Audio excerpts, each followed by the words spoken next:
That's wild. I can see why that might scare you. So, Nave, you got a question? Actually, first off, I want to say, Tony, I've been following you for a while. Good sir, you are amazing. Everything that you do, especially for the kids, because as a father, and my daughter just turned 16 a couple of days ago, so happy birthday to my baby. Happy birthday. Thank you, thank you. I always want to, and as a older blurred, I always want to see them comfortable in spaces and see folks like us. And you are a literal orator. You are like a prophet of it, as far as I'm concerned. That may be, you may not accept that, but I'm gonna tell you straight up, I love what you do. Continue what you do, and just call on me if you need backup. That's all I gotta say. I Yeah, appreciate Navy's the kind of guy. It's a reason why we call him the preacher in the pulpit. But Oh my gosh. if you've ever been a fan of Firefly, he reminds you of Shepherd Book. Mm. He preaches the word, but don't let him fire off. The wrath. The Yeah. wrath. Look, I'm a nice guy, okay? We didn't say you weren't. Just don't be a basement virgin. That's all I ask. That's all I ask. I think So- there's this interesting belief that people have where if you're Black and you're in a community where you're dealing with discrimination, there's this belief that like the racist people don't have to play by any rules, but you got to be gracious about how you respond in any way. They can show up and say whatever they want to you, Yep. but if you don't, if you respond in kind, right? Like if you if they buck and you decide to knock, all of a sudden, and I think I'm with you on that. I'm like, no, please understand. Whatever energy you show up with, I can return it the same way, and it doesn't reflect poorly on me. It doesn't reflect poorly on me if I match your energy. And that right there, speaking volumes, I concur. So my question for you, good sir, is you've been doing this for a while. Mm-hmm. Other than obvious, what has been the biggest challenge for you as someone who is trying to convey this powerful message of self-acceptance and strength? I think so. For context, I started my organization when I was 19 years old. I was a junior in college. I won $500 in a pitch competition from the School of Business. And even that was like petty because I was an acting major. And I had to take like my required business class in the School of Business. And I found out about the pitch competition. And someone said something real off to me about like, what would an acting major be doing in a School of Business competition? And that Michael Jordan moment happened. It became I don't even know how long this concept is going to live for, but I do know you need to lose. It is not just enough for me to win. You must lose. And that's why I'm here. So we took first place with that. And we got $500. And I was like, $500, that's like 80% of a PS5. We can totally change the world with $500. That's a lot of money. And what I found was that my optimism was a bit misplaced. So I think that's the challenge. I think maintaining the optimism. I have very bold goals that some people would say border on like ignorant, youthful idealism about what type of place the world can be, what type of place the nerd community can be, how nerds can show up for one another. I have these very like pronounced, and some people would say like utopian views about how we can show up for each other as a community. And I think the only reason they feel so out of reach is because there are a lot of systems in place that prevent it from becoming reality. And maintaining that optimism while bumping up against those difficulties, I think is the place where I struggle. Like my organization, we're in productions. We do a lot of work around mental health. Over 500,000 kids a year, we're giving them mental health curricula completely free of charge, partner with comic books and different workshops that their teachers can facilitate. And when we started, we were initially going to schools, trying to get things implemented in schools. And the principals would tell me just straight up to my face, like, hey, this sounds like a cool program, but I don't have a budget item for mental health. Like, we don't have any tools or systems that we're using to gauge mental health right now. That's not really a mandate that we have. Like, it'd be nice, but that's not really what we have. And then my question became like, well, what are you focused on? And they're like, well, we got to get them reading. We care about literacy. And I'm like, well, comic books do help with literacy. On average, they include 90% more rare words than prose. And I'm going and grabbing all these studies and all these visual things. And now just for me to go and heal a kid in here, I gotta go talk to this gatekeeper over here and explain how comic books help literacy, because that's the only way they'll let it in. And I think that with most of the work that we've done, especially in institutions that are a bit more bureaucratic, whether that's schools, whether that's healthcare, whether that's philanthropy, the challenge is always, on paper, we both know that they need what I am trying to give them, but you won't let me buy unless I jump through your specific hoop. And everybody has a specific hoop. Yeah. And over time, that gets a little demoralizing. But I feel like it's worth it in the end. I think I agree with the comic books helping literacy. I mentioned Carol and John, which is a mother and son owned comic book shop here. And there's a story that John, the son, tells about his grandfather, who was an immigrant. And that's how he learned how to read, was through reading comic books. And, John, who is naturally born citizen, he just passed him off to his grandson. And he became this guy that owns a comic book store years later with his mother. So I always found that to be, and I agree, I found that to be a beautiful thing when people, you just can't push a book in a kid's face and expect them to read it. But if you push a book in a kid's face that catches their attention, and comic books always catches a kid's attention. It grabs their imagination. It allows the imagination to flourish and grow so they can create more and not feel like they're being gatekept by those who think they know more. Exactly. So, because comics where I got to. That's why I'm weird now. I got 13 long white boxes, no waiting. Tafari, question. So first, I know you were very tired, so thank you for letting us do the shoot at MomoCon. Man, I was gone. No sleep, voice gone. And I didn't catch your press conference because they had it so early in the day, and I didn't see it till after. So I was like, well, now I feel bad because I was trying to talk to him, but I didn't get a chance to interact with him like everybody else. Also, my bad about the shirt. I will get you one another day. I will get you. I owe you a Gear 5 shirt. But with being in the realm of just the internet, how does it feel to have this following that you've gathered, now have this anticipation for this thing you've created with Weirdo coming out? So I think the way that I keep myself balanced, and this is a point of vulnerability for me. So I asked it to be shared respect. I asked it to be kind of treated with respect, right? I don't know how many followers I have because I don't look. I haven't actually looked at my profile in a year and a half. I don't know. I have absolutely no idea. Most of the time, I don't even know how a video performs when I post it. I have a creative way that I block the screen with my hand, where it's I'll look at the comments, but I don't necessarily know what's going on in a numbers perspective. And I think that the reason that I do that is because what I've noticed for myself is that it's very easy for me to feel discouraged sometimes.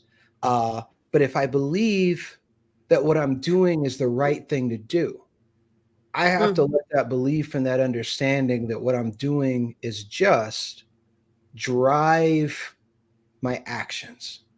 So for me, I'm a following is good. And you know why? You know why following is good? I didn't have a lot of friends growing up. In Weirdo, that's one of the things that I talk about. When I started to make friends, I was I genuinely do not know what to do because I have not had friends before. And even those friends, in a lot of ways, it seemed well, we're a group and we love each other, and Tony's the nerdy one. So even when I found community, it wasn't necessarily all of my friends were nerds leaping off the wall about cartoons like me.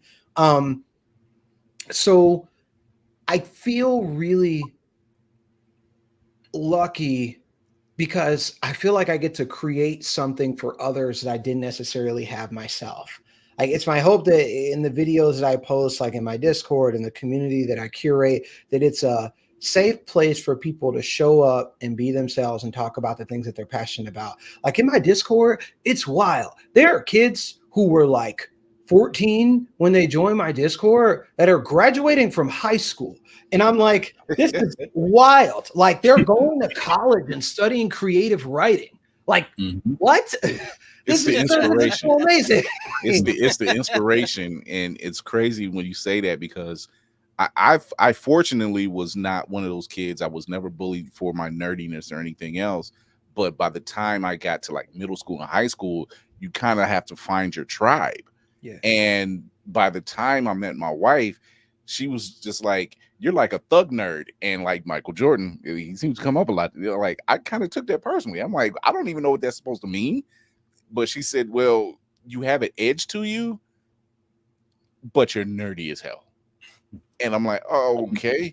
Just don't use that term anymore." But it was fine, So, but yeah, I think that's commendable when you have, like you said, you have a 14-year-old kids who are in your Discord, and now here they are graduating high school because you made that influence in such a positive impact that they're passing it on. It's being passed on, because now what you've done has imbued them with some confidence and strength, and now what they're going to do will do the same for someone else. We should hope.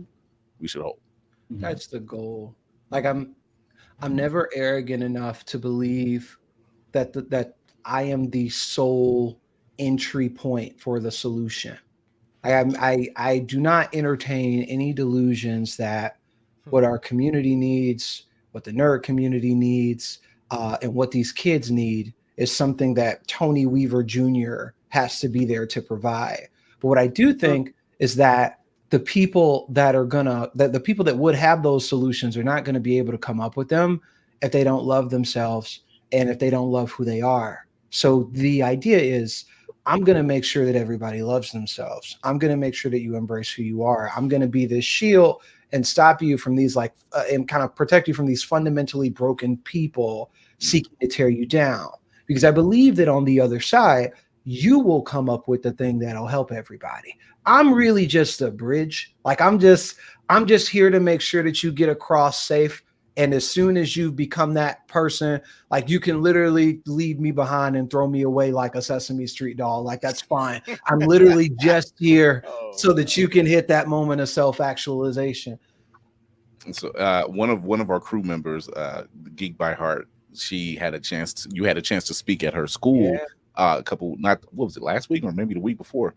And that was last week. Yeah. And she said the experience for those children was profound, and she really appreciated that. So when she let me know, and I'm like, oh yeah, he'd be perfect, because she's in education, and one of those things you want to see in that realm is just that fostering of young minds. And a lot of people don't understand that, whether it's elementary, middle school, even high school, these minds are very susceptible to being molded in the wrong way. Yep. Or in the right way. Some people have a villain origin story, I think what I notice is that the things that you teach a middle schooler become the things that they need to talk to a therapist about in their late 20s. Oh, so like that 6th through like maybe 9th grade moment is so crucial, because it's in that moment that we're starting to establish core beliefs. It's in that moment that we're starting to establish like our worldview. And if the wrong thing gets swirled in there like Chemical X, you get kids parroting like Andrew Tate talking points. So now you got a 15-year-old being like, "Oh, these thoughts," and you're like, "Whoa, hey! Who taught you that? Where did like, how do you even know that right now? Like, where'd you get a bald head and sunglasses? That's my question. Exactly. And it'll happen so quick. Like, you turn, And you come back and it's like, it's too late, mother. If she breathes, she's a thought. It's like, oh no, how did we get here?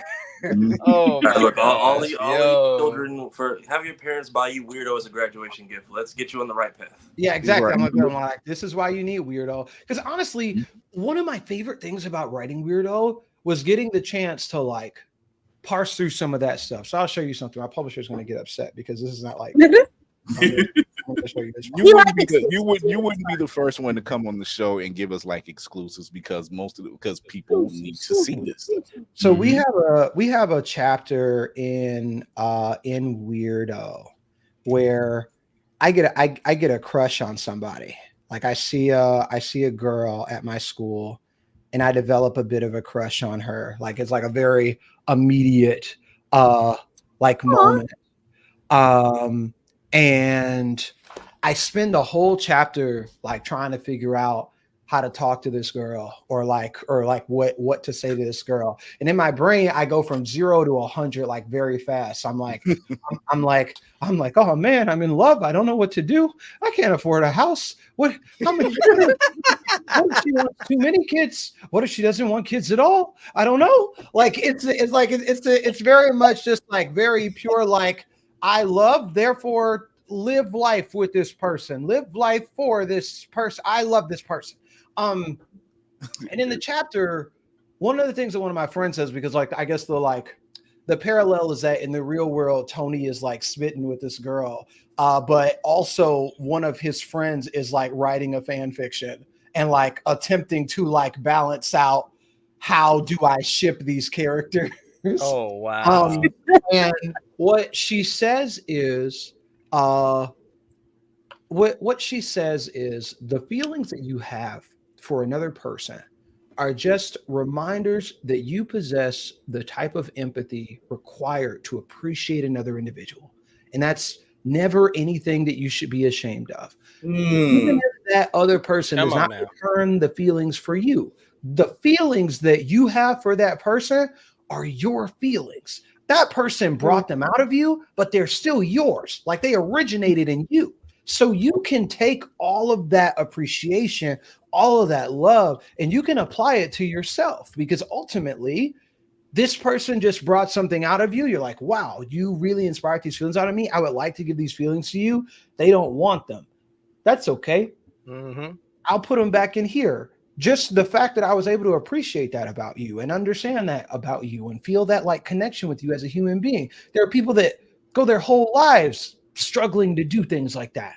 I wrote that specifically as an antithesis for you got rejected when you were 14 and now 15 years later, every Black woman that you run into has to suffer the consequences.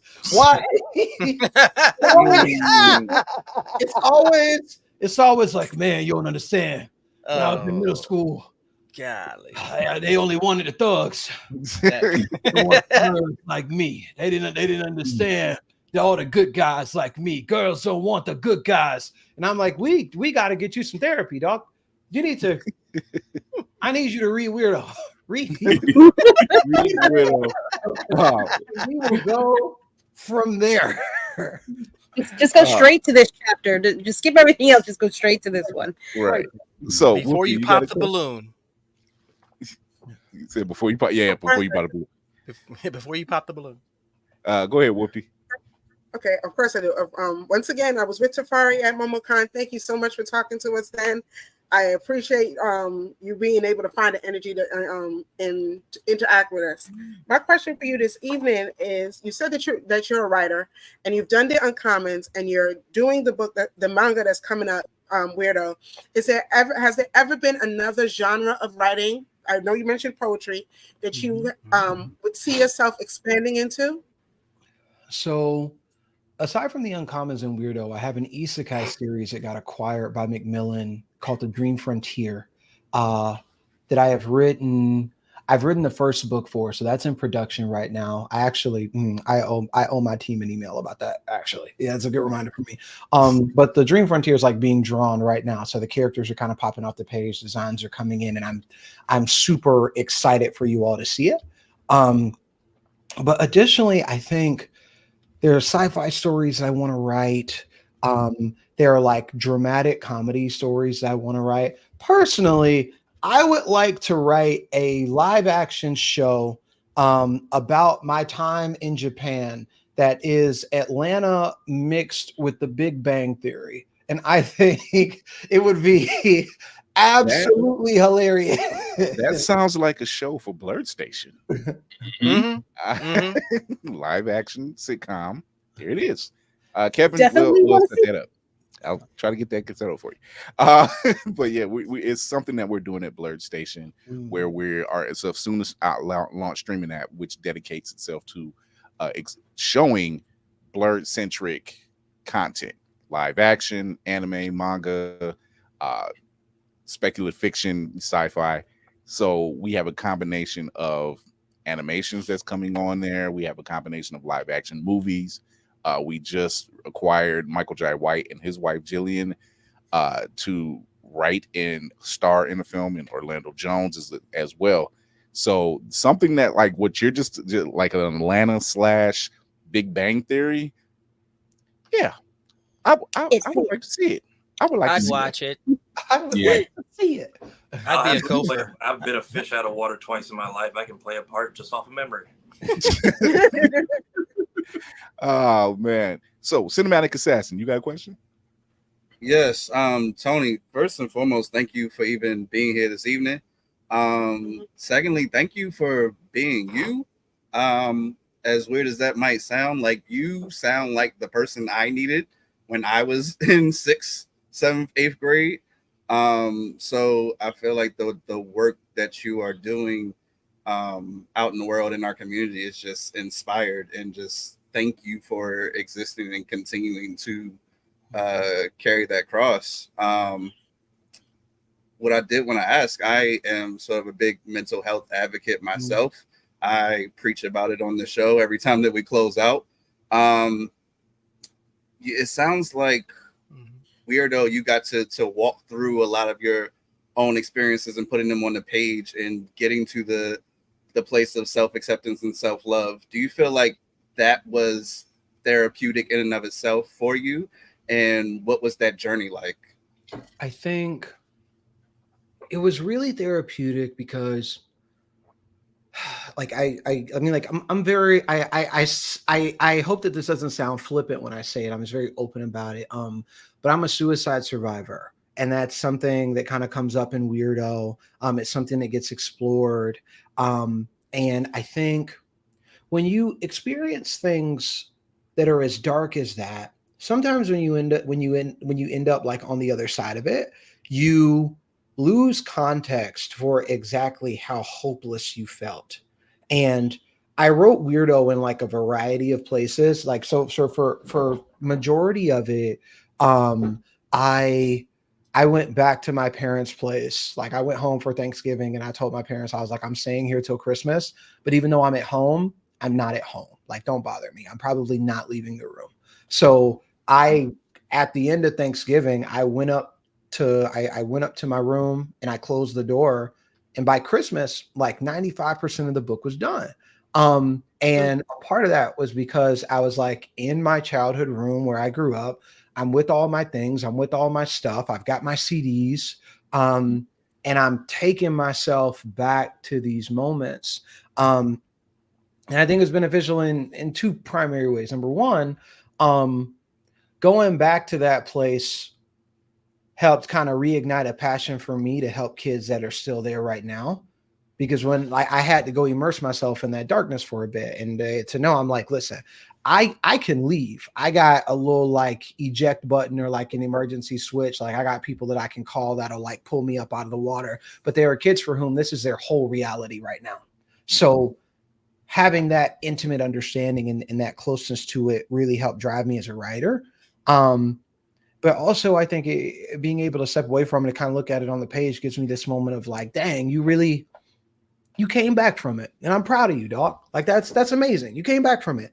I don't think when we overcome things, we give ourselves credit for it as much. It's kind of like, you know the vibe. It's like, hey man, it be like that sometimes. And you just keep moving, but you never stop to take a moment and go like, yo, you you did something that a lot of people would struggle with, and you overcame a pain that you didn't deserve to hold. So I'm proud of you for that. And having that conversation with myself, I think, was super helpful. I think that's something that a lot, like, once again, you know, mental health month, men's mental health month, and everything else. And like Mayhem mentioned, he does mention this every closing, but it's not talked about enough, or it's not confronted enough. It's not solved. The problem's not fostered to be helped or anything like that. So yeah, to have you need that support system. You know, as they say, it was a phrase that was going around: check on your strong friends. You know, because you know, when you even the happiest person can be going through their darkest time, and you never know it because they're so busy making sure everybody else is okay. And that's a weight. It can be a weight. So yeah, we're glad you're here. And two, thank you for taking that moment with us, and then taking that moment that you had and overcoming it, and having that support system around you is most necessary. So thank you for that. Can I share my chills moment, like the moment where I was writing it and I was like, okay, I'm glad you finished this part. We need to like get out of here now. It's like in the movie in Inception where they're like, you got to get out of the dream, dog. Everything's crumbling. You got to get out of here. I was living in DC at the time, and I was on the train in New York to meet with like my agent to go and like talk to publishers, and I'm writing. And so I'm on the train, I'm in the quiet car, I got my headphones on, and I'm listening to like I was writing the scene like where I attempt, and it was heavy because I'm like, we got to go there, but we can't go all the way there. There's a tasteful way to express this in a way that like a parent is going to be okay with putting it in the hands of their sixth grader. So you got to find a way to balance that dark, but also make it kind of age appropriate. And I put on Solo Dolo from Kid Cudi's Man on the Moon album, because that album, like, I feel like that album saved my life in more ways than one. One of my goals for Weirdo is to get a copy of it in Kid Cudi's hands, because I like his mental health journey is one that he's very public about. And I'm like, man, I don't even think he knows how much he saved me. Like, I don't feel like he knows. And I'm like, if the shoe were on the other foot, I want to know. So I was kind of listening to that, and like I was there. I was like in that moment. Like it took me right back there. And as soon as it happened, I wrote every single thing down. I was like, need that, done. And it's like a swimmer like emerging from the depths of the ocean, like,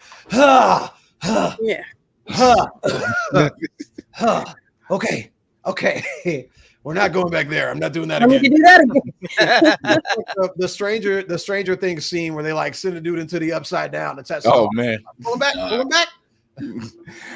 Kuma from Nerdy Bear Studios, he has a question. He says, is creating your works, how do you approach your intersectional moments through like cultural neurodivergence, lived experience, if that makes sense to you? So for me, writing is like math. If you think about algebra, you're like a squared plus b squared equals c squared, right? I show up with my c squared, which is basically, as an audience member, how do I want you to feel? What do I want you to walk away with? What do I want you to learn? How do I want you to shift? What is the way that I want to impact you at the end of this narrative? Because for me, I'm like, I'm too lazy to write just for the sake of writing. Like if I'm writing, it's for a purpose. And that purpose is normally because I want someone to understand something. I want someone to feel something. And as a neurodivergent person, I think a part of it is also, I want you to know how I felt so that we can better understand one another. So when I write, the plot points have to add up. So if you think about dialogue, right? If we start a scene and 10 lines in, character B is yelling at character A, that means that I have nine lines of setup. You got to feel that momentum build. You got to feel that grow. The way that they speak, the way that they're like kind of angled towards one another, everything has to add up. Because for me, and I feel like this is a part of like where the neurodivergence becomes a superpower. For me, if it doesn't add up, I can feel it viscerally. If it doesn't align, then it's like if it doesn't align, then it is like to me mentally, it feels like having a wet sock Like not a soaking wet sock, but like where you step on like just like one drop and you're like, it's not soaking wet, but it's also not dry. And I can tell, I can tell, or like a rock in the bottom of your shoe. You're like, that's not supposed to be there. Mentally, that is the sensation that I get when I'm writing something and it doesn't add up. So what I try to do is lean into my message. What is the message? What do I want you to walk away with? And if I look at it and everything doesn't calculate, then I got to go redo my math. I got to line things up properly. But it's weird because it's like most people look at writing as like creative, it's free flowing. And I'm like, for me, writing is not creative. For me, writing is like building a puzzle, but you don't know what's on the front of any of the pieces until you've already put all the pieces in order. It's like doing a puzzle with it flipped over. Like you take all the pieces, you make everything fit, and then you flip it, and you're like, oh, there's the image. There's the thing. But prior to that, you're just in the dark. You're like, I don't even know if this is a puzzle. I don't even know. I don't even know. Which would make you wonder is like, why'd you choose to be a writer? It's like the only thing I'm good at. So we're here. I kind of know that feeling when I plan to do stuff and I'm thinking, my wife, what are you doing? And I'm like, trust the process. It's gonna plan out. Don't ask me how I know. It just will. You know, so yeah, I kind of get that part. Smart. First, sir, want to say it's nice to finally meet you because I know I've been following you for a while. Guess when I came on, I ran to a description of myself, which I had the most confused look. It was like you were describing a dude like, well, he's about the size of a linebacker, and I was like, I'm walking into a description of myself. So you might be kindred spirits. He wears bandanas too. Oh, good Lord. Oh, good grief. But hey, I'm not against that. But no. Aside from that, first I gotta give you your flowers, man. Like you, I like working with children. I like letting them know that it's okay to be themselves, to be nerdy, to be geeky, to express yourself, to just because that's my big thing. Because I have two kids of my own. He likes Corey Kenshin, and I feel myself being like Dave Chappelle, like who the hell is Corey Kenshin? But turns out he's an all right dude. Honestly, the best person that your son could be watching, frankly. If I had to pick one streamer to leave their content on for a budding teenager, I'd be like Corey Kenshin. That's it. As a parent, when you hear something like that, the first thing you're going to be like is, what the hell are you watching? But you're exactly right, because I did get to watch a couple of his videos. I'm like, okay, you're exactly what kids need. So when I see you going out and actually, with your book Weirdo, which again I can't wait to read and be able to read with my kids, I would just say, I guess the question I would have is just that as you were describing the fact of your process, what you go through, what you're pulling from your life experiences, I guess my question would be, just because what if there was as many mountains as you're trying to climb, what's the distance that you have that is, I'm not going to say your piece de resistance, but it's got to be the one that you just have to be done. Like that's going to be the equivalent of your purpose. Do you have a goal like that? I wrote a film and TV treatment, or I wrote a film treatment for an animated film about 1.5 years ago. Mm-hmm. And so normally for me, like how do I put it? Normally when I write, I don't spend on average, it takes me like a month to write a book.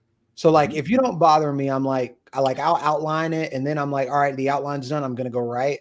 You give me 3 weeks to write it. At the end of week 3, I send it to my agent. My agent's ready to grab it and edit, give me notes. And then I take those notes and you give me a week to implement the notes and then we're done. And I go about my life because I write so many things. I'm like, I can't be like in writing all the time, but normally I plan it.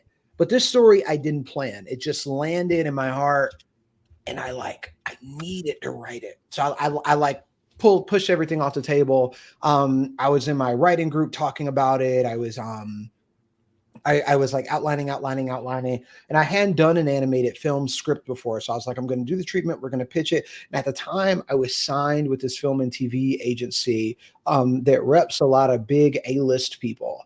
And I called my manager and I was like, listen, I got this idea. I think it's really good. I think it's amazing. I think it's going to like change the world. And I think a part of why I was so big on it is because in my head, it was a Disney movie. I was like, this is a Disney movie. This is one that they pour marketing into. When I go to Disney World, they're going to have a Skyliner cable car themed after these characters. I'm going to see these characters standing in the park waving at kids, and kids are going to line up with their parents, and the line will be like out and around the corner just to get a picture with these characters. That's how like incensed I feel about the story and how universal it is and how necessary it is. And I gave it to my film and TV manager. And he looked over it and was like, wow, this is great. No notes. I'm ready to sell this right now. And I go, cool. And a month goes by and I don't hear from him. And I call him and we get on the phone and he goes, I love the script. Great story. Seems like it's really deep in animation. Animation's not really my thing. I feel like you should find somebody that works a little better with animation. And I was like, did you just break up with me because I gave you a good script? What? Is that how this is supposed to go? And it like shook me a little bit because I'm like, I'm a writer and I gave you a script and it's a script that you like, but it's going to require work to sell because it's animation and you don't want to do the work to sell it. So you're just going to drop me. And that feels weird because I thought that your job was to sell things. I don't understand. Better get. It kind of made me like curl into a ball a little bit, but that's a long version of saying I still feel like that movie is a Disney movie. I feel like that movie is like a Disney film animation, like an Inside Out or a Turning Red or something roll, like that. Roll out the red carpet, commit the budget to it, promo it everywhere. Attraction at Disney World and Disneyland within 5 years of release. Like that's how strong I feel about this idea. And I'm gonna make it happen. I think I have like deep-seated desires for like all of my stories and where they can land. But I think that for that film in particular, that's the most ambitious because to me, I'm like, it's so good. I don't need to do anything else before I do it. Like if you think about it, some people like think about Lin-Manuel Miranda, right? Like he's writing everything. He's like music from Moana, music from Moana 2. He's writing the music for Mufasa. I was like, I didn't even know Mufasa was going to have music, but I would not have called Lin-Manuel Miranda. Like I don't hate Lin-Manuel Miranda. I got Hamilton memorized. I don't know. He wasn't on my list to call for the Mufasa movie, but who knows? Maybe I'm the one that's out of pocket here because I'm sure he's gonna show up with some heat. But a lot of people, when they get things of that scale, they got to do something else first, and it makes people go, "Oh, you're trustable. I believe in you. You have a bankable name." Then I guess we'll do this now. We'll give you this opportunity now. But I audaciously look myself in the mirror every day and say that my first foray into film writing is going to be like a flagship Disney film. And I just believe that. I just own that because I think I'm that good. You said it right there. You hit the nail right there on the head. Like you believe it. You're owning it. You said, I want this now. I don't want to hear anything else. And that's what I'm expecting it to be. Yeah, so to have that level of confidence and belief, not just in yourself, but in what you're creating to put out in the world, says volumes about your character. You know, some people who don't understand or are a little closed-minded, they say, "Oh, that's just you're being full of yourself." No, well, you can call it what you want, but I know this is going to be out there. So not everybody can say that. Not everybody can say that. When you believe that much in your goal, I get it. I mean, that's what I was getting to. That's what I was asking you about your things that are close to us. That's our belief system. That's like, this is going to get done, or this is going to get made, or this is going to get produced. So I completely get where you're coming from on that. That's why I was like, I love hearing that type of fire, because hearing that type of fire pushes me to do things. And, that's the kind of camaraderie that, again, in the blurred community is heavily needed. Yeah. So before we go to break, our very own cinematic assassin has it. It's an unserious question, but it's kind of beat me to it, because that was my next one. Oh my God. He wants to know, how did the Mountain Lady hat become part of your signature look? Boy, is it a story. And Strap in, folks. So I used to live in Washington, D.C. I lived near DuPont Circle. And there's this comic shop in DuPont Circle called Phantom Comics. It was my first local comic shop. I went there. I a 20-minute walk from my apartment. I would go there all the time. And while I was there, I made like really close friends with some of the people that work there. So there was a person that worked there who was like, they're an attractive individual, is what I'll say. And what I learned is that they were being courted by this dude that was like into them, but in a really like creepy way. Like this dude like he has way too much money. He has way too much money. He has like Middle East oil money to give you it's like this dude that's way too much. So he'd like buy them a bunch of stuff, and he'd be like he would go hire illustrators to draw images of her because he just wanted her like that bad. Like it's kind of creepy. It's like kind of creepy, right? Wow, and this person that works at the comic shop mentioned that they were like into My Hero Academia. So he goes like overboard and buys like a bunch of My Hero stuff. And at this point, my friend, like they're done with him. They're like, you actually kind of creepy. Just feeling kind of fetishy. I don't like this. I'm not into this. I'm not into you. I'm good. And his way of like winning her back was like sending all this stuff. So he sends all the My Hero stuff. And she's like, I don't want to touch any of it. And one of the other employees at the store was like, well, I'll take it. Because she was like just out of high school. She's like, I need My Hero merchandise. This was when like you couldn't even get like a Deku Nendoroid because they did not account for like the demand. Like all this stuff was like very rare. And I stopped by the shop one day and she was like, hey, Tony, you like My Hero, right? And then I go, yeah. And she goes, do you want this hat? I'm never going to wear it. I don't know who would wear something like this. And that's all she said without giving me any context for the Tyler Perry movie that led to her being in possession of this hat in the first place. I wasn't briefed on any of this. All I was told was, I have this hat, and I look at her and I go, see, that's your thing. You don't understand fashion. That's what that is. Because this right here, this could actually work for a lot of stuff. So I'm like excited. I'm hyped. Like this is good. And when I started making videos on social media, we were in the pandemic, and my hair was looking a little rough. My hair looking rough right now, but I'm doing something. I'm growing. So I'm trying something. Give me a minute. My hair looking a little rough. Like, remember, I'm from Atlanta. Atlanta. Let them cook. If that hairline ain't right, you gonna know. So I was like, no one's gonna take me seriously if my hairline looks like this. So if I put on this hat, nobody will notice, and my hairline is looking a little. And that became the signature. That is how we got here. My attempt to protect my ego by hiding my hairline from the world became iconic. Yeah, such a roundabout way. So Tony, we're gonna take a break. Yeah. We're going to be talking about some news bits in The Acolyte. Are you able to stick around? I know you got a crazy schedule. I mean, I just finished watching the most recent episode of The Acolyte, so I am I'm here. That sounds like a yes. Let's go. Let's go. Mm-hmm. So we will be right back with our guest Tony Weaver Jr. We're going to talk about a little bit some news and Acolyte episode 4. Eat it, incels. Eat it. Yeah, I see that uncommon sticker. We will be right back. I got lemon pepper roast. Help me with this next announcement. Hey, want to see something cool? Yeah, okay. Yeah, so order. Thank you. Yes, so the Blurred's Eye View crew for a second year in a row has officially been approved for press at DreamCon, which means July 26th through 28th, you can catch us in the Austin Convention Center.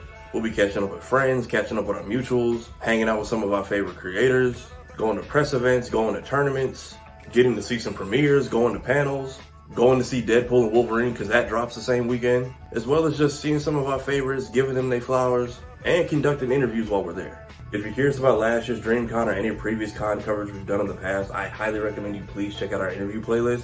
That has all our previous con coverage on it, as well as all the cool sit-downs we've gotten to do. Thank you, DreamCon, once again for having us. Really looking forward to the big weekend. See y'all in Austin. I'm Tony Weaver Jr., author of Weirdo and player of Magic the Gathering, and you are watching Bird's Eye View.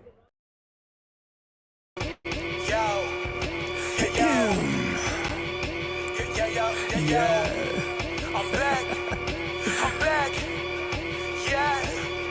Look, crazy 8th degree, nerdcore rap guy. Got into a duel fate and I just pulled a trap card. Third-rate rappers with a fourth-rate catalog. Destined for the shadow realm, y'all should never act hard. Flow is so insidious that I need an apprentice type. Master with the force, peep the context in my sentence, right? Phantom like the Sithis, just don't ask me what my pen is like. They know that I'm the menace, who you kidding? Bitch, I'm Dennis Knight. Sweet to drive, hide-headed, rhymes are Shirley Cole. Tested, you can never twist my metal like the jury goes. I ain't never mad when I push it to the max. I got Chris riding with me, bout to turn this bitch to Fury Road. Since animated, I'm the one the crew congratulated. When this will provide protective cover like it's laminated. Damn, I made this 16 like a guillotine. It's fascinating. If you think that you're ahead, you get decapitated. All that aside, I ain't merely here to rap words. I'm here to tell you who representing for the black nerds. And to remind you, neither one of these are bad words. Biggest living mirrors, they just choose to see it backwards. Who be the leaders of discussion when a topic trends? Dissections got the culture under microscopic lens. Who got the type that you can miss it from the start and make you feel like an expert on the subject by the time it ends? Check the stat, Louis, viewership is mad nice. All these other shows don't seem to cut it, that's a bad slice. Off the books with unscripted jewels you can't write. No vampires, but these interviews don't end right. Yeah, this is the best part. Rhymes on Mandalorian, the pen is made of best score. Starting a war with these stars, you won't get far. This is the way you play a game of life or Death Star. So far removed from the drama, we don't notice harm, but won't hesitate to shed a light like a Patronus charm. With mischief managed, troubles at a disadvantage. Must be something in the water, dip your toe because you know it's warm. Where can you find another show with such a fine cast? And if you try to box them in, they playing Minecraft. And basically to sum it up like you define now, this crew's the best and it figures like a line graph. A merry band like the words I do. Level-headed, you don't have to have absurd IQs. They know you can relate because they're nerds like you. With their help, you'll see the world from a blur's eye view. Yeah. You are now tuned in to Blur's Eye View. And without further ado, we out. Yeah.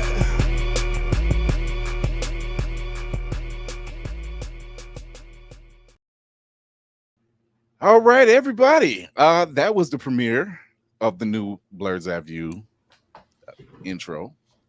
To my own brother, Crazy 8 the Great, thank you very much for that one. Song. Yeah, new thing. Yeah, I like that theme song.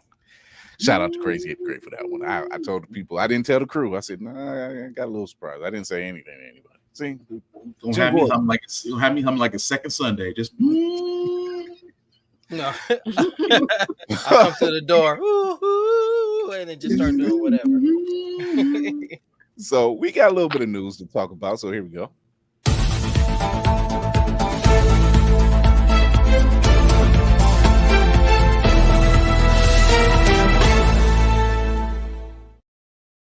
So on a somber note, we have lost, as Lady Mandalore put it, and I said it as she thought it. Donald Sutherland, Jack Bauer's daddy, Donald Sutherland. He passed away. He was 88 years old. They said he had an illness, so you know he's been in quite a few things, from Invasion of the Body Snatchers, Hunger Games series, you name it. This man was there, and he gave birth to one of the greatest agents out there who protected the black president before we got President Obama, Jack Bauer. So Kiefer Sutherland, he passed away. He was 88 years old, and he's an icon in the acting community. So it was kind of sad to see him go through that stuff. Also, waiting on the word to come through, but apparently we got a sequel to Spaceballs coming through. The Search for More Money. Exactly. Josh Gad will be acting and producing, and Mel Brooks will be helping him to produce as well. Spaceballs is just one of those films that just kind of stand up and still hilarious to this day. Every time I get a pick, we just need Rick Moranis to come back for one movie. I need Dark Helmet. If him and Michael Winslow, I need both of them to come back. This generation isn't ready. That's all I gotta say. They're not ready. Are they never ready? They're never ready, but it's gonna be funny just to see that comb the desert. We ain't found. Standout movie.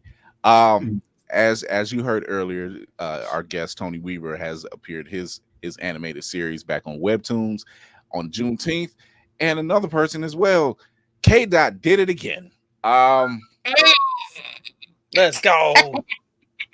Look, when he started the concert with Euphoria in the meditating piccolo pose, that just told me how the rest of the night was gonna go. I commend this brother because one, I'm a fan of his work anyway. Two, the fact that he managed to unite all of LA, all hoods, all different backgrounds, peaceful, in a pop-up event, and they filled the forum, and everybody and their mother was there. Roxy Hayes, everybody and their mother was at this event. But to air it on Amazon Prime, and the chat in the Twitch channel was on fire. That was an event to see. I love hip hop, and to me, he's an epitome of that culture because he stands on his business. You know, it doesn't have to be played on the radio. What he's talking about is necessary for the culture to hear. What? Let's talk about that. That was some fantastic camera work, by the way. Yeah, the cameraman was very patient. That was a master class of F around and find out. All I got to say, and then getting no, go ahead, Spar. Go ahead. I was to say, and then having the West Coast OG give me the okay before I quintuple tap you. Just we were in our own chat, and I'm like, he's running it back again. Again. I should have been funny. I said, "Do I hear 5?" And sure enough, all I got to sit there and say is somebody picked up gardening after that. Somebody put the mic down and picked up a garden hose. Boy.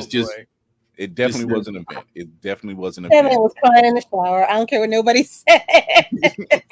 That boy was crying in the shower. He's still crying in the shower today. I got to there say somebody's listening to Pound Cake on repeat right now. Stop. Wow. Okay. Oh man, it was definitely an event. Hellspawn Cosplay said it best. He was like, he needs to just go back to Canada and just be a dad. It's great. Just be a parent. If he can be good at that, anything. Why did you move to Texas, sir? Why? Why would you go there? It's not safe for you there either. Go north, baby. Go. You know what? North. Because it's ass in the state, Tex ass. That's probably why. So just right. You're that's not the best way to experience the slave experience. You don't go south to go north, baby. No, it is not. It is not cyberbullying at this point. This is all the smoke you asked for. This is rules of engagement, sir. You fired first. Now here comes the you asked for the rain. Here it comes in droves. Holy cow! I saw that movie. That was incredible. I heard several people, several accounts have said, yeah, Kendrick will never be dissed at this point. In all the years I've been listening to hip hop, I've never heard this level ever. I firmly believe that if Kendrick had called me, if Drake had called me to ghostwrite 2 songs in, we could have turned this around. If he had called me a little earlier in the process, we could have turned this around. But it was a point of no return. The A minor line was the point of no return. I said, I can't do anything. I can't help you. No, one of the funniest tweets when the concert started was that A minor is going to sound like the boom from the Oppenheimer bomb when they go off tonight. But yeah, he had a star-studded event. Everybody came out on stage. LeBron James looked like he was getting ready to go, and Savannah said, "No, you're not. You're not. We got Bloods and Crips on stage. We got Bloods and Crips on stage. Couldn't get Westbrook and LeBron. You're going to continue to be the kid from Akron, and that's it. And I should know. I'm like, look, I'm a kid from Akron, and LeBron was ready to go up there and start Crip walking. Don't do it. Don't do it. That's not your role, my bro. Stay there. But yeah, definitely, it was definitely a moment in hip hop. Definitely a moment for the culture. Congratulations. I don't know if those tickets were free or if they were cheap, but I will tell you this: Amazon Prime looked and said, he just made us money, and he just made a lot of money, because now people are looking for albums. They're going to get in some of his older stuff, and yeah. Streams and purchases for Kendrick. Actually, I did a quick check on that. They've jumped up nearly 47%, and that was as of 3 hours. Wow. As of 3 hours ago, TD Entertainment right now is enjoying that windfall, because shit. Just literally, he said, I'm going to kill your career and win so many different ways. Next time, the man won a Pulitzer Prize. Come on, why would you?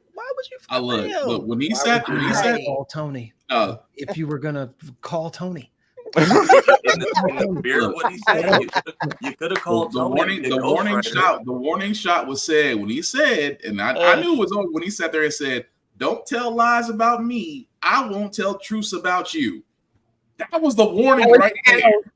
That was your out. No, you want to know what's a gift that keeps on giving? Go and read some of the comments on the Kendrick diss tracks like once a week. There's something new there, and I laugh. The top comment on Meet the Grams is, I truly believe Kendrick wrote this in the dark with a quill pen in one hand and a gun in the other. Next time, let Tony be your ghostwriter and don't get actual ghosts. You see how many people were on stage? These are all the people who was like, I would have got on Instagram the way Snoop did Gayle King, but we got like businesses and stuff we don't want to F up. So by all means, like when Dre was just like, I see dead people, I'm like, yep, there's the cosign. That is the finish. I haven't seen that many brothers on stage since Wu-Tang. Yeah, Wu-Tang awards. Here's the see, so like Tony said earlier, he started out in poetry. Kendrick is a poet. He's right. Maybe if Drake had brought Tony in earlier. I try to look at rap beefs with like some level of realism. Like I'm just like, hey man, it's just music.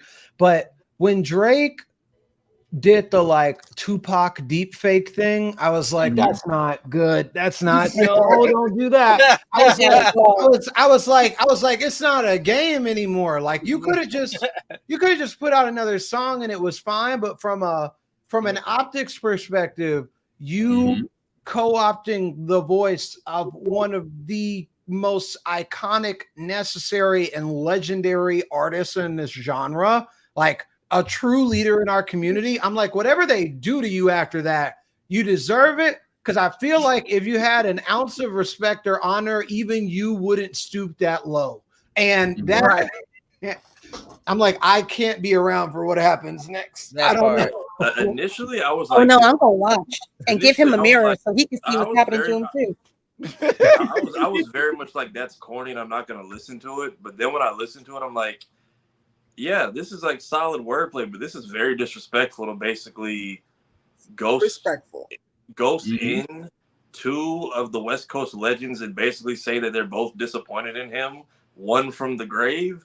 And then to do it on Snoop's holiday, no less. You woke me up on 420 for this?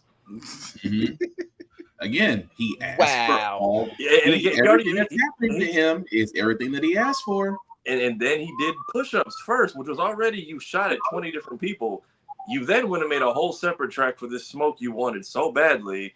And now I think he's spiraling, because why did you rap on BBL Drizzy by yourself?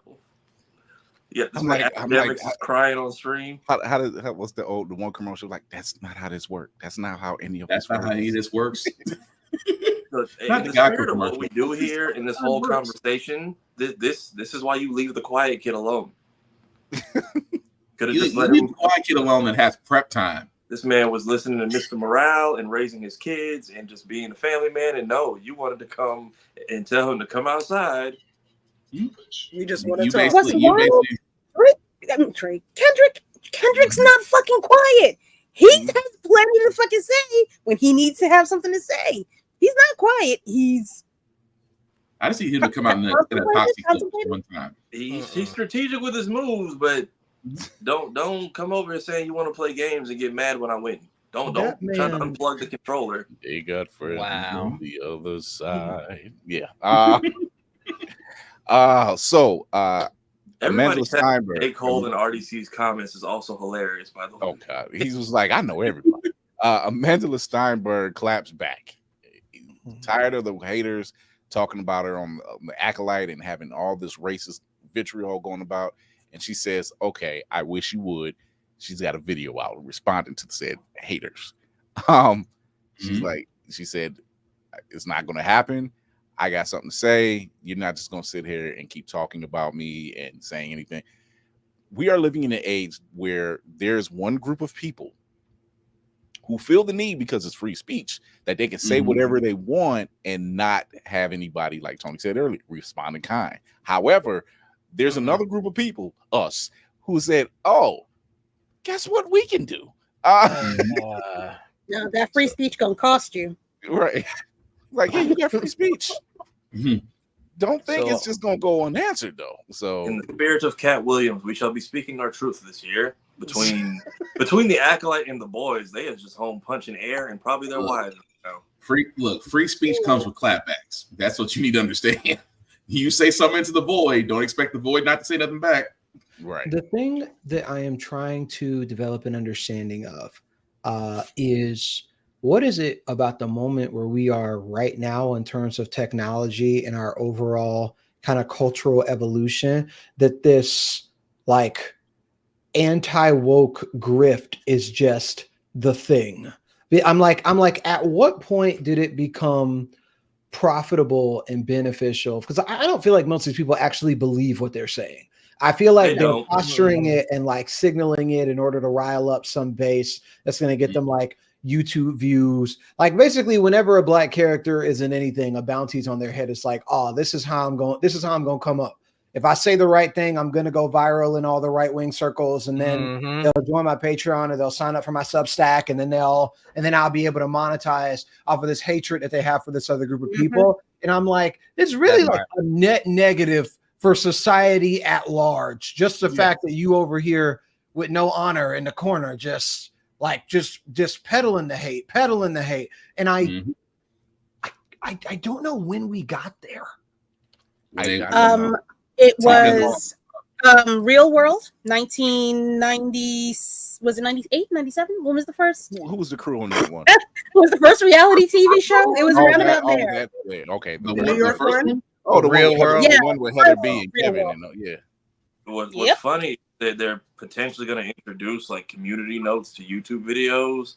So all of those like anti-woke propaganda people are shaking in their boots right now, because good.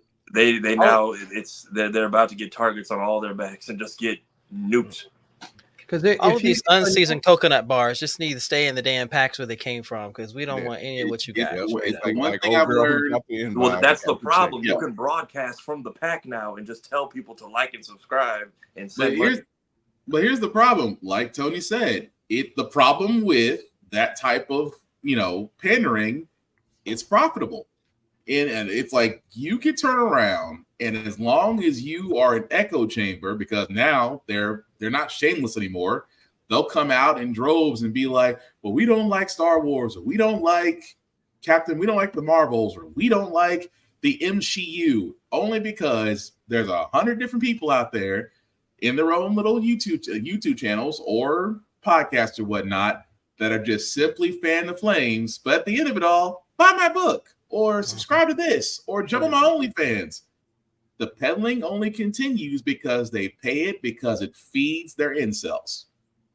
Social media has made them brave when it boils down to it. A microphone, a camera, all of that has made them brave because they don't have the cojones to be faced in real life, in public, on the street. When someone calls you out, because the minute someone does, that's when you turn to strawberry shortcake. You be this little girl, oh my God, that's not what I said. We heard you. It's recorded. I'm sorry. It made me think of a video from a couple of years ago, and it was a guy who he was a Nazi supporter, and he was at some function, and he did the sign and everything, and a brother just hauled off, and the dude was trying to stop him from hitting that, but he hauled off and he punched him, and I said, "See, you can't do that. You just can't come out here and be a Nazi supporter and not suffer there are consequences to this." Although shout out to the camera guy that got the shot though, because I mean it was like mid just everything. Yeah, so I agree with Tony though, because I think a lot of these people just say shit just to say shit.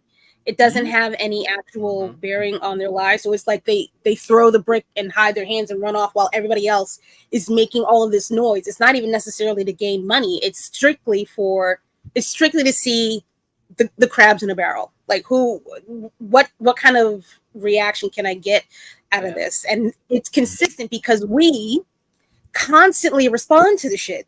If you don't give them what they want, which is the attention, it magically gets. They have nothing to say. They have nothing to say. They can keep trying to say it, but it doesn't even turn into an echo chamber at that point. Right. I mean, it's funny that I think it's taking time, but it's starting to make a turnaround, because when we mentioned the Acolyte, which we're getting ready to talk about now, you mentioned the Acolyte, despite all the negative vitriol that's trying to bring the show down or being review bombed or anything, the ratings are still good. The ratings are still good, and people are like, they're destroying. I've seen people on Instagram and everywhere else just complaining about. I'm like, why can't you just enjoy Star Wars? And if you don't like it, don't watch it. If it's not the canon you're used to, so just sit back and enjoy it. No, go ahead. I would say the thing that drives me nuts about the Star Wars conversation in particular is that this is a universe in which there are people with wings, 2 noses, 4 eyes, green, yellow, purple, extra limbs, and the black person is the person that takes you out of your fantasy, out of your realm. That's the part that I'm like, make it make sense. Hey, look at Kashyyyk. Even the Wookiees got a damn cicada problem right now. Look like right here. So, Acolyte, episode 4, Wookiee, no. Bro, I feel robbed. Between the boys and Acolyte, I feel robbed this week. So, Lady Mandalore, I want to put you up front because you are our resident Star Wars fanatic. Aficionado. Yeah. And so, what were your thoughts for this episode? I was bored. And I loved the show. This episode was a Dragon Ball Z episode. It was a Dragon Ball Z episode for me. Wow. No. I'm not. She's right. That's not a bad thing, but I didn't think of it that way though. Oh, okay. Yeah, but it was. It was a bunch of we're almost gonna get to that fight scene, and then yoink. Yeah. I hate when they do that. That does not mean that I hate the show. This is not a entry point for people to say the show is trash. It just means they had to stretch this out with some fluffy writing. Yes, it's filler. It didn't really do anything to make me like or it didn't do anything to move the story along. We all knew that she was headed to this planet based on episode, was it 2? 2, yeah. Yeah, because 3 was the backstory. Based on episode 2, she's going to go kill the Wookiee. Okay. So now we get our backstory, which is also technically a filler episode, if you want to be specific about it. All right, we're going to go see the Wookiee now, right? Where's the Wookiee? Psych. Yeah. I just wanted. Where's my back? I'm like, I need my backstory, Wookiee Jedi story. Where's that? You know what? I don't need a backstory on the Wookiee Jedi just yet. I would have liked to have one. I would have liked to have seen him actually fight in any kind of a battle, because also episode 4 robbed us of that. Huh. I'm so disappointed. This is not the episode I want to be front and center for. Your fanaticism has put you here. Accept it. But I'm real about my shit. I'm gonna say when it's bad. That's at the bare minimum. You know, if I say something's good, it's a fuego. If it is basura, it's I wouldn't have. Great. I'm gonna put our guest Tony up front to ask him as well. You said you recently seen it as well, but like you said, Kira, that ending scene, I'm like, you could have. I looked at my iPad and I'm like, wait, I still like 10 There's minutes. a minute left.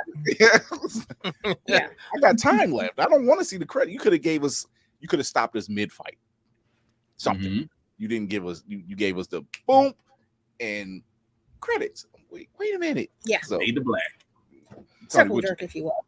Circle jerk. I saw what they were going for, but I think that for me, it's like I said earlier, the math didn't math. Like I didn't things didn't add up specifically because I don't consider this episode filler because I think that there are a lot of things that were going on that I feel like could have been communicated a little bit differently. So there's this there's this budding ship between Osha and the other Jedi that makes fun of Yorn. There's a moment where they're walking through the forest and that like creature like pops up and then like it doesn't pop up until Osha touches it, and then after Soul deals with it, the little people in the background, they said it really quick. They were like, oh, I went right for the lightsaber. And then it goes, they're attracted to light. And I'm like, oh, I see what you did.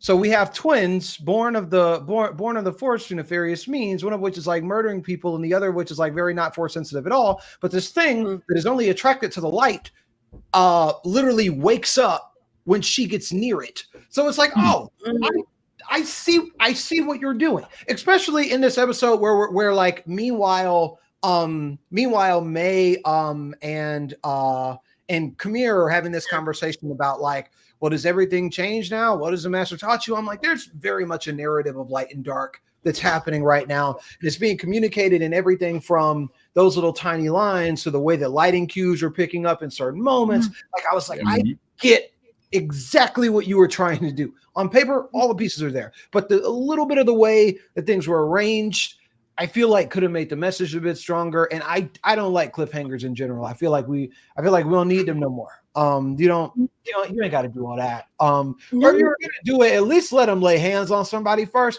Like I'd be okay with it if you smoke bombed and then you give me like one saber impact. Like let me see you just like thwop somebody so hard that saber just like flies out and impacts into a tree and then cut. But don't. It was force push cutscene. Yeah. It was like, a lot of flash, no bang. Not even flash. I don't know.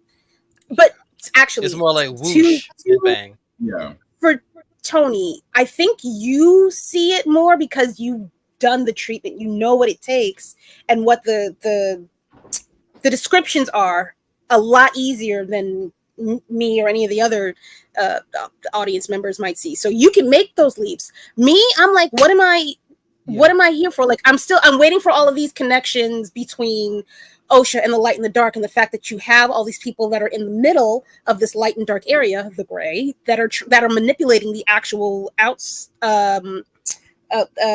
severe sides of the Force. Like, I need them to make more connections with that. I don't feel like that's as blatant as that should be. I agree. There was a moment where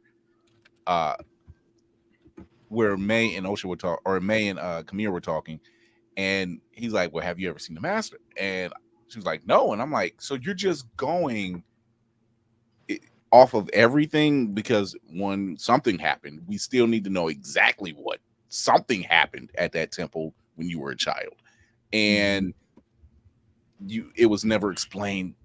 We still have 4 episodes left. Is it 4? Yep. Yeah, 4.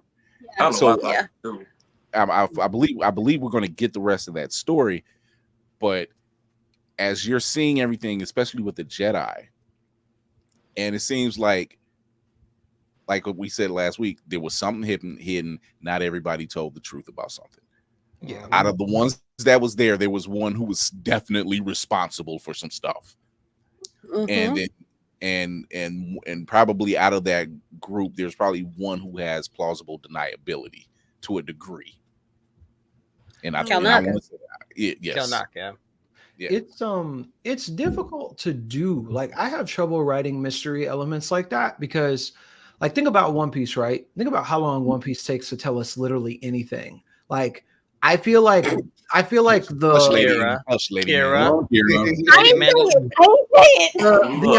the identity, purpose, and nature of the Gorosei, I think, took like quite literally 15 years.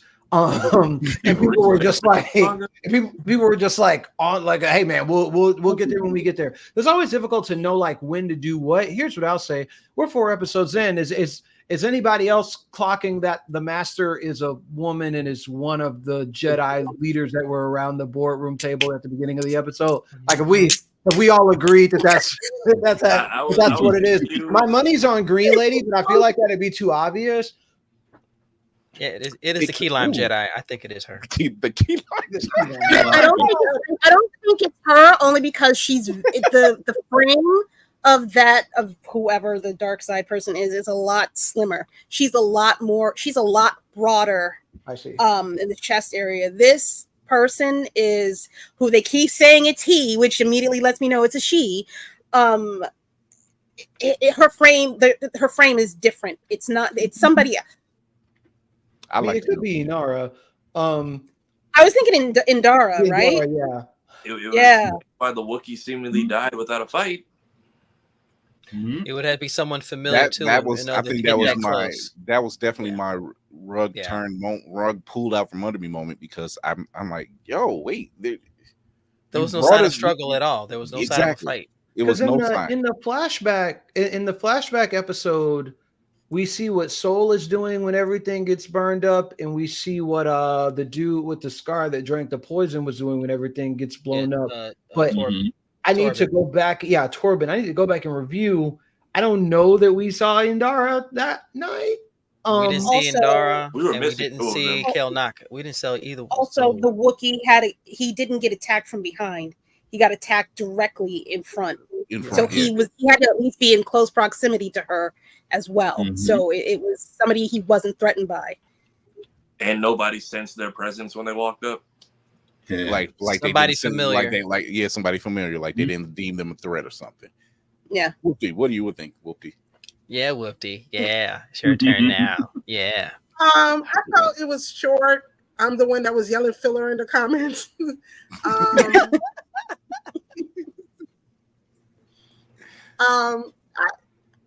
I still enjoy, like Kara said, I still enjoy the show, but it was just an episode. I didn't feel I wasn't compelled in any way. It wasn't a punch. There wasn't a punch other than the punch in the gut about taking out Kelnaka with no.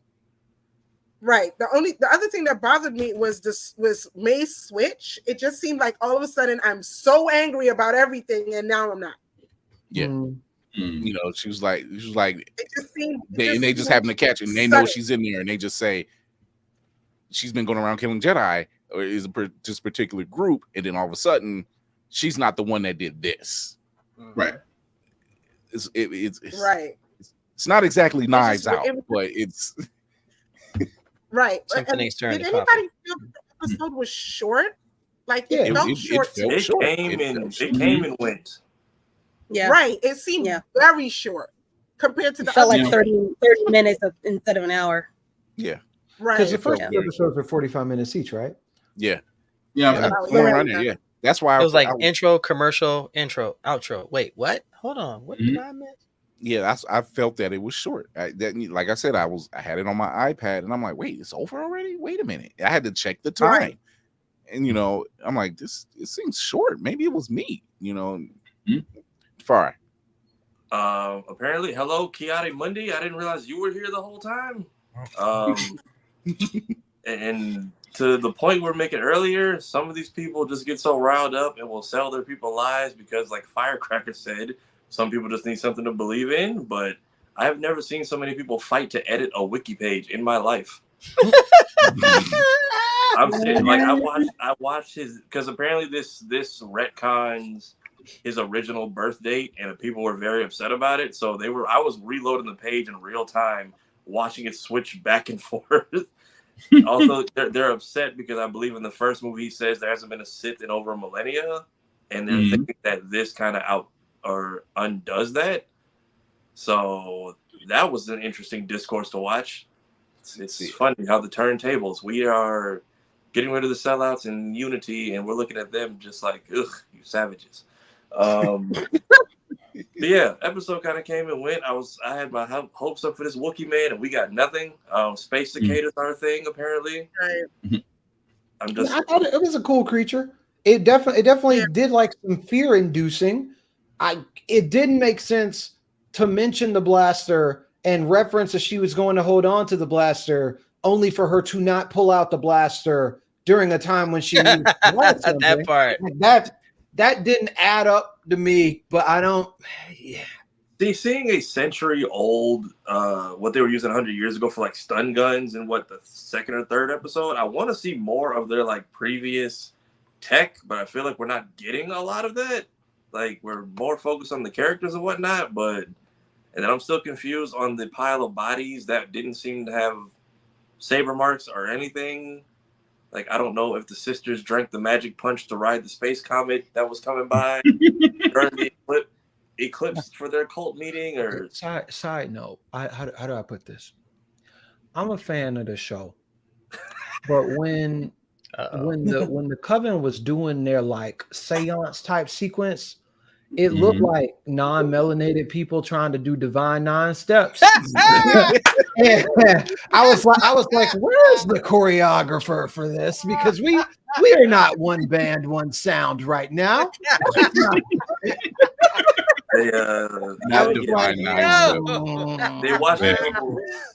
They watched a couple praise videos on YouTube, and they were just all out of sync with it. There was an explanation, because I'm a nerd. They were trying to have a multitude of cultures being expressed in that one particular scene. That's not how that works. Well, I mean, it creates a mush sometimes. It creates like a messy soup. Right. Yeah. Maybe out of all those cultures they brought in there, nobody had rhythm. Nope. Maybe the rhythm is why nobody except for the person that was doing the organizing. Mother Anastasia, she's the only one. She's like, I can't help all of y'all while I'm up here. I can't do both. Maybe the all is why Homegirl's evil. You ever mess up a quick time event in a video game, and now you got 1,000 wrong telltale choices?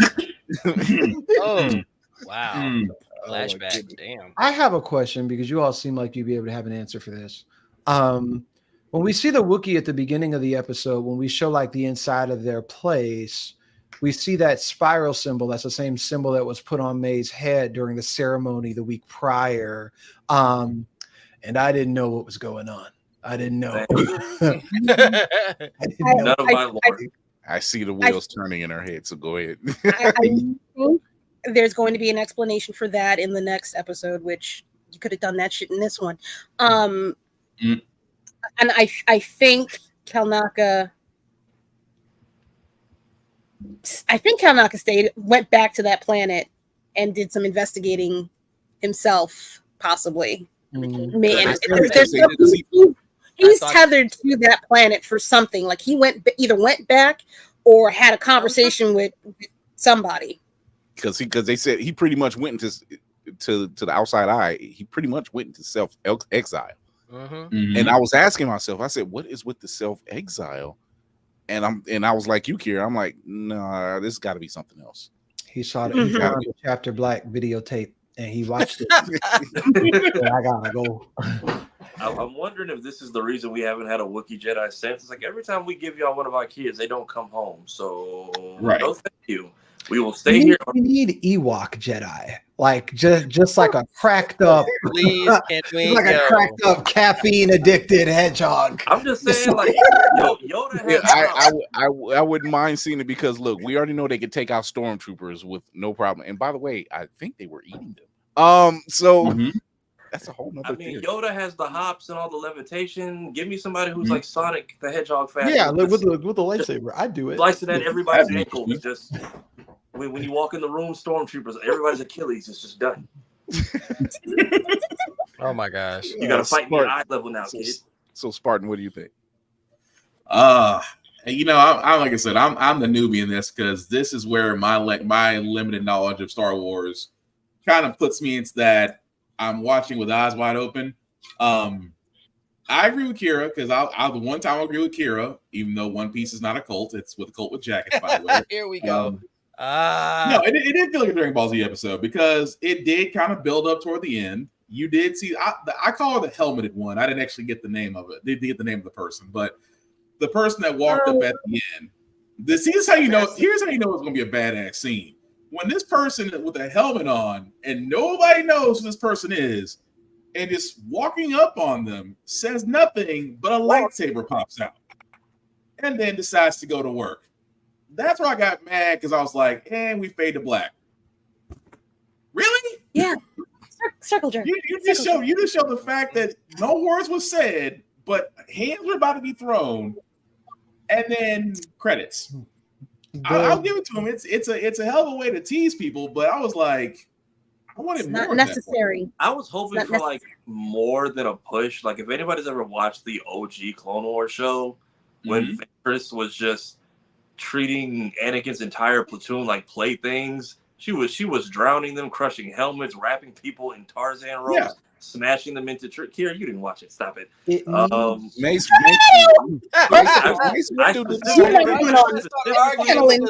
what is wrong with you? I specifically remember saying 30 minutes in, I hate this and I'm turning it off. Mace Windu did the same thing. Are you talking about the 2003 2D cartoon? Oh. The shorts? Yeah. Talking about the shorts. Yeah. But in the end of that, I watched it.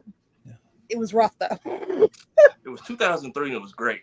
But yeah, when Ventress was showing us what the Force could be done and just how she treated those clones like toys, I was expecting that.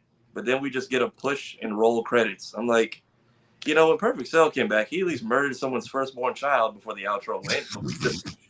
He also gave him 10 days to set up a wonderful atmosphere to fight, though. And even that was fun. But here we got this is Trunks and Goten training while Boo was outside murdering people.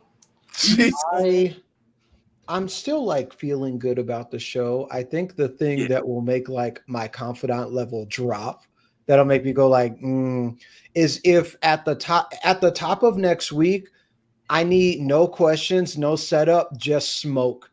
I need smoke. I need right out the heat. gate. Because if next Tuesday I show up at 9:00 Eastern and you cut to the end of the fight where all the Jedi are laid out and everybody's and May's just there and sees the master and the master's like, you dare think of betraying me? And then we cut to the credits or something like that. I'm gonna be like, don't do that. If you build up to the smoke, I need bodies. Him, her, him. I need it. I need to see it happen. Don't do it. I need to see it. Yeah, I'm at this point, y'all have been cops for the last 4 episodes. Get with the brutality and jump this person. Maybe. I'm trying to think of the right example. I need Gojo and Yuji fighting Mahito right now. I need Yuji and Toto fighting Mahi. I need some Shibuya level. I need something. I need that fight choreography. I need the zooms. I need the quick cuts. Give it to me. I need the cameraman to be on wop wop wop timing because I need JoJo's level action. I like just go to work. Just get busy. And because you brought up One Piece, I'll keep it spoiler free for no one who's reading. I need to feel about this reveal the way I feel about the Gorosei right now because I'm further questioning why Shanks felt so comfortable around these people to just put his feet on their couch like that. But it's Shanks. It was giving Rick James energy. it's Rick James, but Right. it's giving whoever his manager was at the time, because this is some next level stuff. But Okay. Navy, thoughts? Navy. He said it's so much to process. Same. Sometimes it's not enough E and too much H. I'll put it like this. I was skeptical going into it from the first episode, and I fell in love with it within the first 10 minutes. Okay, I see where this is going. And something in my mind said, there's going to be a filler episode, young man. Like, no, it's not going to be a filler. Bitch, you gave me a filler episode. But it did set up a lot of questions. Just like Kira was stating, it did set up a lot of questions. Especially about who is the master. And I'm telling you, it's Key Lime Jedi. I'm telling you, it's Key Lime Jedi. Straight up. She's the dessert nobody wants, but you're gonna get it anyway. I'm telling you right now. She come up with a red knife, just so it's just the way it is. Key Lime Jedi. That's right. I mean, think about it. Why else didn't she want Soul to go on the mission? Like, she was explicitly like, no, don't go. Thank you. No, it's not good, Dream. You don't want to be. So subtly, she's like, oh, you don't want to be there for what's about to go down, big dog. I don't think that's what she wants. Yeah, because she was like, no, I don't want you being a part of this investigation. Pulling him to the side. I need you here. Pulling him to the side and say, why didn't anybody say anything about what happened at the temple and a whole bunch of all this others? Okay. Exactly. She pulled him to the side in front of everybody's view. Yeah. And it didn't work because Soul was still determined. But I like the episode overall. I wasn't expecting too much from it because we still have more road to travel. But I like that it set up different questions because I'm true crime. I love it. So you got Kelnaka in the chair with a cut across his chest and he's dead. Like, who got close enough to you to do that, dude? Because you look like you 6 foot forever, 500 OMG. You was cooking. Nobody's facing off with a Wookiee proudly. I feel like a Jedi Wookiee. On top of that, Mr. Rip off your arm and beat you to death with him. It feels like I can see I'm trying to Sharingan eye it and like look at all the pieces of the movie, and I'm like, you started the first episode with like very intense combat, and I think there's a possibility that they were like, I just gave you 2 episodes of smoke, now I'm going to give you some backstory and we're going to ramp back up to the smoke. And I think there was a slight miscalculation in like how much we want the smoke. Like I need the smoke. I feel like if the scene with the space cicada had been a little longer and it been a little like if there were more of them, I was expecting a form. If we needed like a little more, like a little like this much more. Even the training scene at the beginning where like he's training them is like if instead of training it was sparring and it felt like they were actually putting some heart into it, that would have whet my appetite. I would have been fine. I could have waited into it. Yeah. It was like Obi-Wan and Anakin. That felt like a deleted scene straight out the second movie, and they're just like, "Here's a little side dish to y'all get the main course at the end of the Obi-Wan series." Yeah. By the way, we were robbed of those deleted scenes of those fight scenes. Yeah, there's deleted. Oh my god! If you want to implement watching their sparring scene felt like going back in time 20 years, and that was fantastic. But this. I was expecting us to like pull up to the forest because that's his like territory and see signs of like a battle and trees chopped. I was expecting some Force Unleashed type activity, and this man, Predators. Like hopping from trees and what, and we got the Finn treatment. All right, what am I doing on set? Just lay right here and just don't move. Okay, right. Action. Wow. Give me first episode of Windbreaker. Just give me first episode of Windbreaker. Straight heat, straight violence, straight smoke. I need to watch it. I've been on Kaiju number 8. Bruh.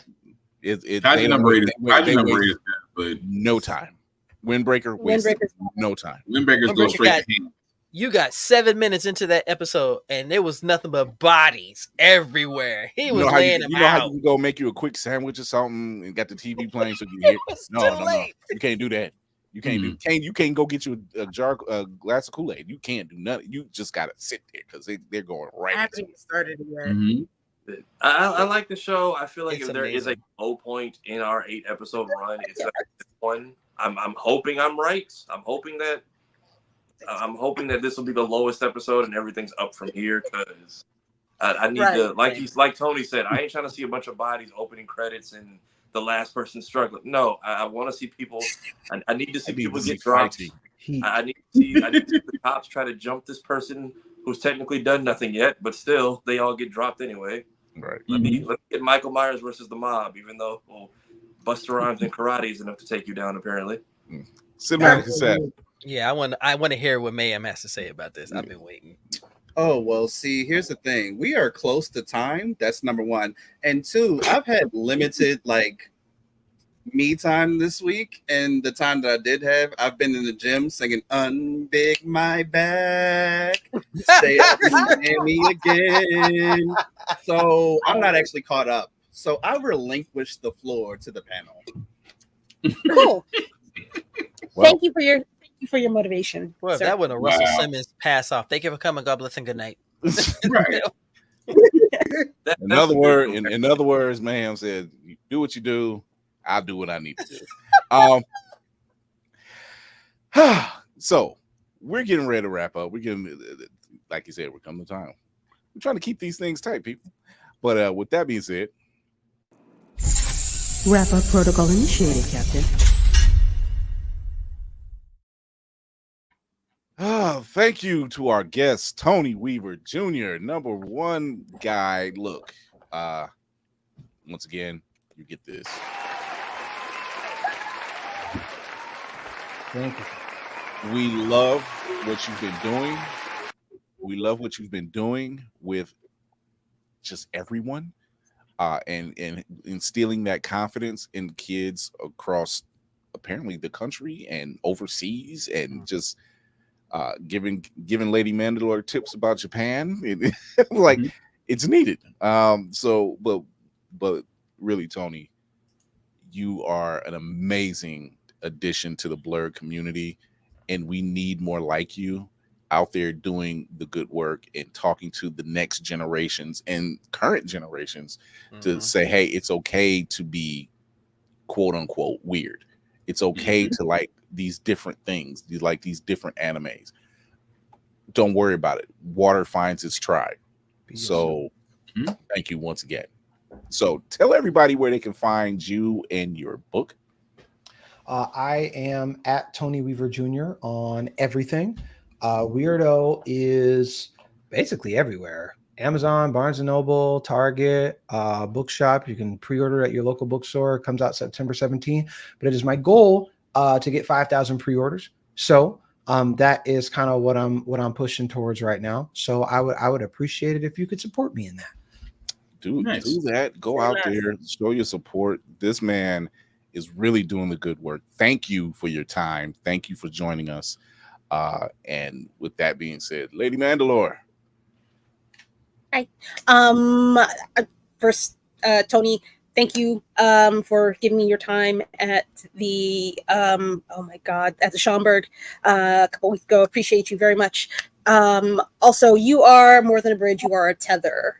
I think you are something that is you found your anchor, and you're something that other people can hold on to in order to grow. So, thank you. I think my show, Roomful of Blurs, yes, it does. It airs on YouTube on Sundays at 7 p.m. Eastern Standard Time, where I am currently in the throes of talking about independent comic series. We've been reading a few upstarts this week. Oh my God, I completely forgot what his name is. I am so goddamn sorry. Jesus, I swear I'm sorry. I have another intro indie comic maker, and we will also be talking about Midnight Comics and their series, and I'll go into more detail about episode 4 of The Acolyte because It's so much to digest. We'll talk some more. We have you can find me Roomful of Blurs on pretty much everything. Twitter, TikTok. I do some voice acting. I am very sleepy and slightly hungry, so I'm going to end my rant here. Navy is also my co-host on Roomful of Blurs, and he is invaluable to me. Thank you, sir. Feels good having a second in command, doesn't it? It does. Thank you, sir. Whoopty. Talk to the good people. Hello. I'm Whoopty Freaking Do. You can find me here or shirking off my duty on TikTok at Whoopty Freaking Do. And if you're ever in the look for, Jesus, words are hard. If you're ever dirty nails or just nails in general, you can also find me at, yes. Here we go. Yes. My Demon Slayer nails. You can find me at Fresh Press by Z. Yes, those look good. All right, Navy. My brother. Ladies and gentlemen, boys and girls, blurs of all ages, good evening, good morning, good afternoon. Once again, it is your frosty bearded blur corn, the oldest cat on the panel. You see this name right here? This is where you can find me. I'm across everything. I'm on YouTube. I'm on Twitch. I'm on TikTok, unfortunately. And to my esteemed captain of the room, it is Anna Beats Comics that we will be Thank you, Jesus chit-chatting with. We'll be chit-chatting with to talk about their magnificent project here. Come on with us Sunday at 7 p.m. Absolutely. I still got the Blood Corn combos coming. Come on, you know I got you. The beard and I, we got you. It's a tag team, okay? If the beard hits you, just be careful. That's all it is. We are working really hard to everybody who has been supporting us. Thank you so much.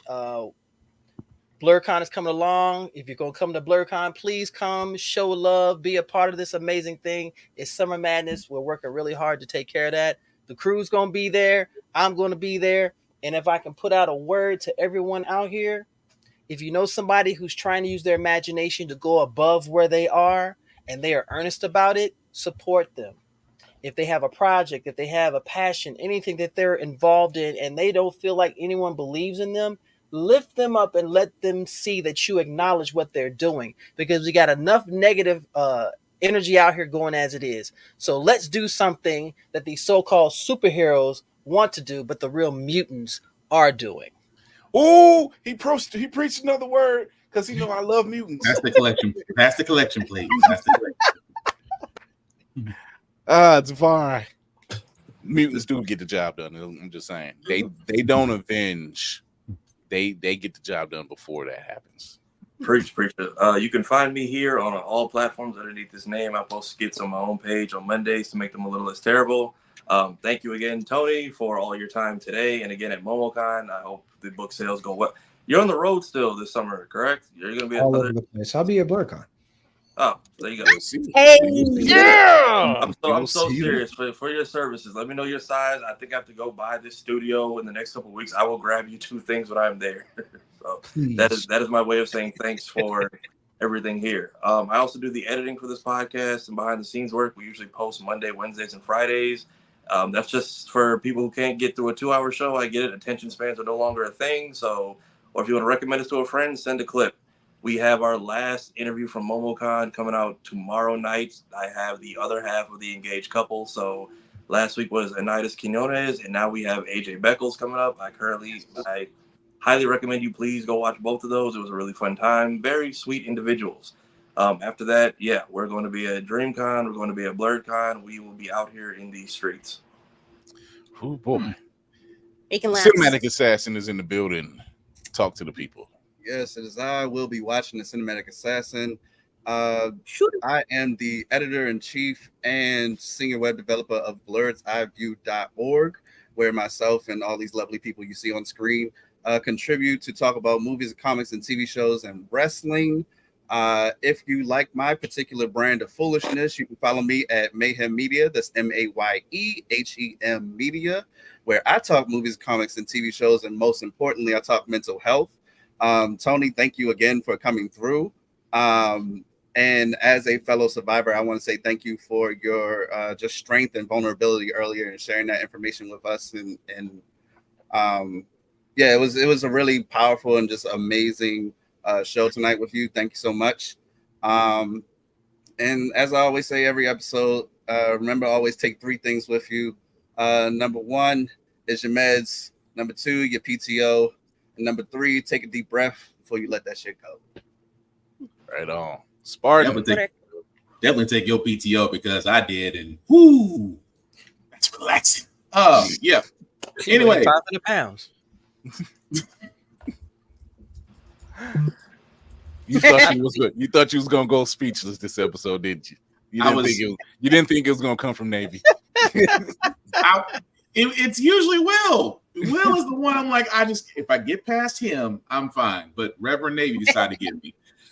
Anyway, Black_Spartan 615 is where you can find me on the socials. I usually do talk about everything, including working out. Why? Because there's peace between weights, and it helps, especially on the mental side. At least it helps me out.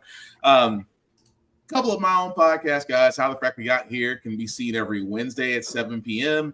Of course, tomorrow is the Get Bit podcast, which will be 8:30-ish. We usually get started around that time, where we do cover video games on the news, because we will be covering Nintendo Direct and everything else that happened throughout the week.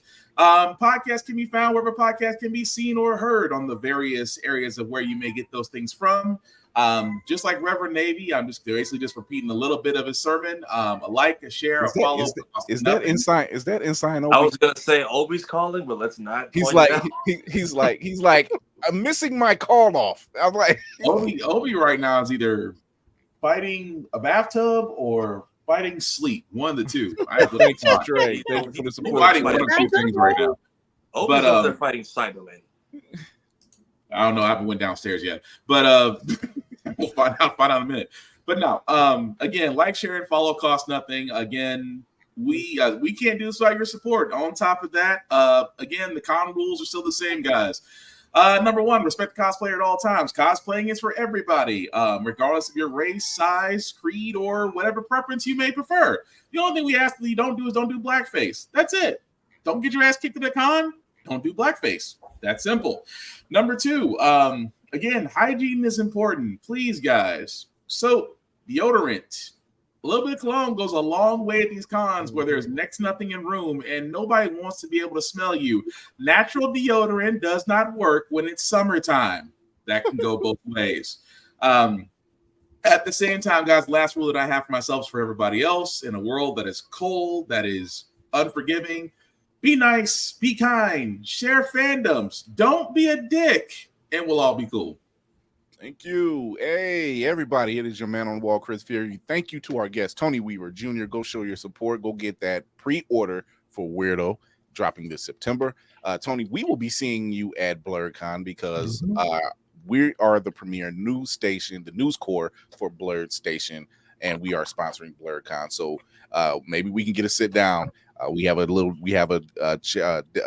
couch and a couple chairs, and we're getting the setups together. So nice little ESPN style setup. So we might get you, maybe run into you, maybe get you on for a little bit. Thank you to this amazing crew. We do great every week. We do great through the chats. And when you're not hearing me do voice work on somebody's project, or I'm not being the news director over at Blurred Station, then I'm doing Blurred's Eye View, and I'm just fostering other people and showing love to other blurs in this blurry community that are really out here making a difference and showing up and showing out. And with that being said, you can catch us every Tuesday and every Thursday, 8 p.m. Eastern, YouTube, Twitch, and IG only for an hour because they won't go past an hour. But go show you love on the YouTube channel. Check us out on Always Press Record through your Roku and Amazon Fire devices. And with that being said, remember to educate yourself and others, entertain yourself and others, and most of all, encourage yourself and others. Tony, I can't say it enough, but I'm going to say it again. Thank you. You are an amazing person. You are an amazing addition to this community. We need you. We need you. We thank you for that story you shared with us. It was very open, very raw, and I hope that that message was received to those who are out there listening or watching us. So thank you once again. We will catch you guys next week after the heat wave breaks, because Jesus. Jesus. But I've been having a fan going on me the whole time. So but thank you once again. Go show your love, go show your support. Give flowers while your people are out there right now. Don't wait till they're gone. Don't wait till your favorite podcast goes away. Just give your show your favorite indie comic artist. Go out there, support. So we will see you guys next Tuesday.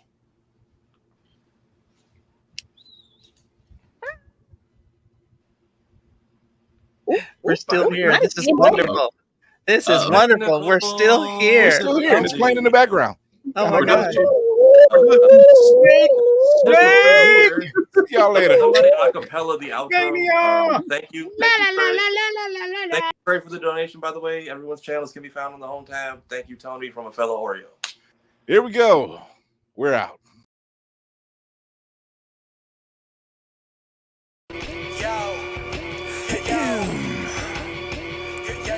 Yeah, I'm back. Yeah. Look, crazy 8th grade, nerdcore rap guy. Got into a duel fate and I just pulled a trap card. Third-rate rappers with a fourth-rate catalog. Destined for the shadow realm, y'all should never act hard. Flow is so insidious that I need an apprentice type. Master with the force, peep the context in my sentence, right? Phantom like the Sithis, just don't ask me what my pen is like. They know that I'm the menace, who you kidding? Bitch, I'm Dennis Nice. Sweet to drive, hide-headed, rhymes are surely cold. Tested, you can never twist my metal like the jury goes. I ain't never mad when I push it to the max. I got Chris riding with me, about to turn this bitch to Fury Road. Since animated, I'm the one the crew congratulated. When this will provide protective cover like it's laminated. Damn, I made this 16 like a guillotine. It's fascinating. If you think that you're ahead, you get decapitated. All that aside, I ain't merely here to rap words. I'm here to tell you who representing for the black nerds. And to remind you, neither one of these are bad words. Biggest living mirrors, they just choose to see it backward. Who be the leaders of discussion when the topic trends? Dissections got the culture under microscopic lens. Who got the type that you can miss it from the start and make you feel like an expert on the subject by the time it ends? Check the stat, Louis, viewership is mad nice. All these other shows don't seem to cut it, that's a bad slice. Off the books with unscripted drills you can't write. No vampires, but these interviews on Anne Rice. Yeah, this is the best part. Rhymes on Mandalorian, Independence made a best score. Starting a war with these stars, you won't get far. This is the way you play a game of life or death star. So far removed from the drama, we don't notice harm, but won't hesitate to shed a light like a Patronus charm. With mischief managed, troubles at a disadvantage. Must be something in the water, dip your toe because you know it's warm. Where can you find another show with such a fine cast? And if you try to box them in, they playing Minecraft. And basically to sum it up like you define math, this crew's the best and it figures like a line graph. A merry band like the words I do. Level-headed, you don't have to have absurd IQs. They know you can relate because they're nerds like you. With their help, you'll see the